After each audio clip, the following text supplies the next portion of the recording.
Hi guys.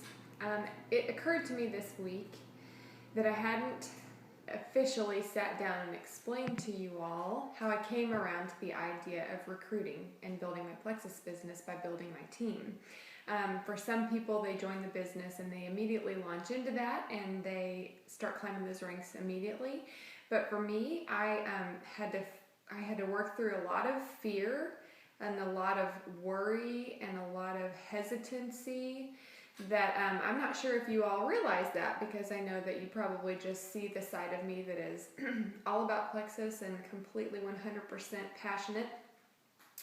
But it wasn't that way in the beginning, and I feel like there might be a few of there out there who are like me, who maybe are dealing with uncertainty about whether this recruiting side of Plexus is for you. Maybe you're somewhat comfortable with the idea of sharing your story, maybe somewhat comfortable about the idea of selling the products, sharing the products, having a few customers, but you may get a little squirmy when you consider the idea of recruiting.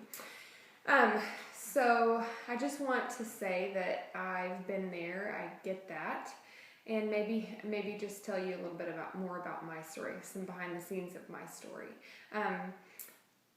I do think it's really important that you have a rock solid belief in our products and in our company and the freedom that it offers. Not just freedom from sickness and health issues, but freedom financially. There is no comp plan like this. It is so unique. It is still so surreal to me to think that I'm going to have to pick out a Lexus in the next few months. I mean, I don't even know how to put it into words. I feel like there needs to have been so much blood, sweat, and tears, and so many years to get me to this point where I'm picking out a Lexus. And yes, it's been hard work, but it's surreal. That's the only word I can think of to describe it. But I already had belief in the products. I have a food background. I've spent a lot of time and energy researching gut health and the link that a good diet and that probiotics and everything have on our bodies and in all the systems of our bodies. My belief was rock solid. And some of that came also from watching posts especially from Jessica Heckley for such a long time, and she did such a marvelous job educating in her posts. So I really had a lot of belief in the products. So that wasn't my problem. And if that's you and you don't have rock solid belief, not just that our products work, but that they are safe and that they are unique and that they have something different to offer than what else is out there, then I really want to encourage you to start searching, start finding those testimonies that make you cry, and start finding those testimonies that fuel you forward. And that's going to be really important. And also you need to establish your why, so that your why can continue to fuel you when other things get you down. Whether it's haters or whether it's slow seasons of your business, your why needs to be so strong that it fuels you past discouragement and past fear and past those slow seasons. So please build your belief. But mine was good. That wasn't my issue.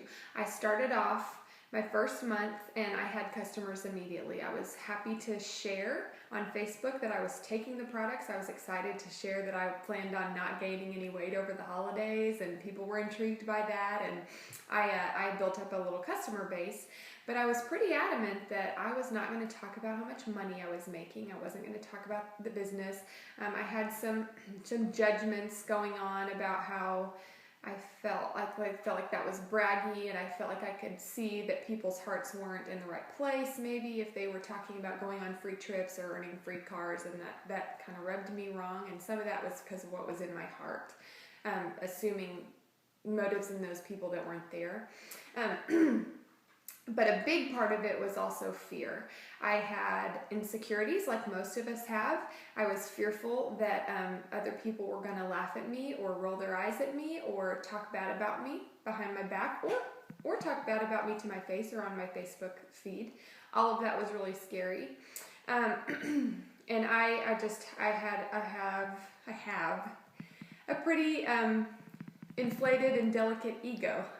And so the idea of people sitting in the comfort of their homes laughing at me or thinking I'm a Kool-Aid drinker was just something I was not willing to do that. I was too afraid, and it was a risk I wasn't willing to take. And I'll never forget the night I told Chris, oh, if only I could post about the business. If only I could do what Jessica Heffley does.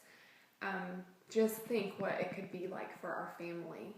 Just think about the freedom we could have. Maybe more flexibility with your job in the future, and paying off some of these debts, and some of the dreams we have as far as ministry goes.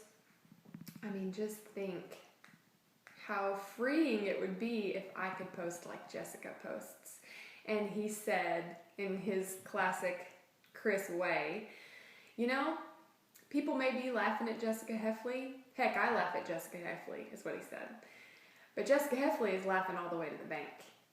And that really rung in my ears for many days to follow. And I thought, she is laughing all the way to the bank. And why not me? Why not me?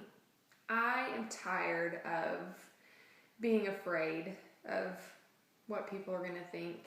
And I'm certainly tired of giving other people power over my family's dreams.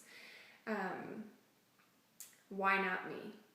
And so I started getting motivated. I started working on the inside, and I started surrounding myself with truths about my identity coming from the Lord and not coming from the opinions of man.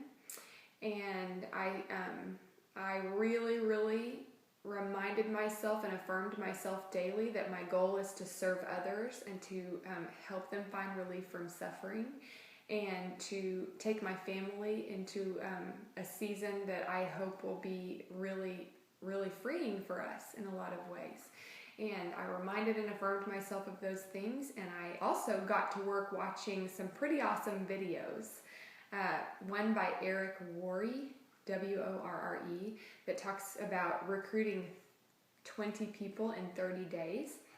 And that really lit a fire under me. And that night, it was like 2 a.m, and I just messaged like 30 people that I had been too afraid to message up till that point because, I don't know them well enough, or we weren't really friends in college, or they'll say no, or they're not interested, or whatever excuse you can come up with. You're going to come up with it if you are living by fear.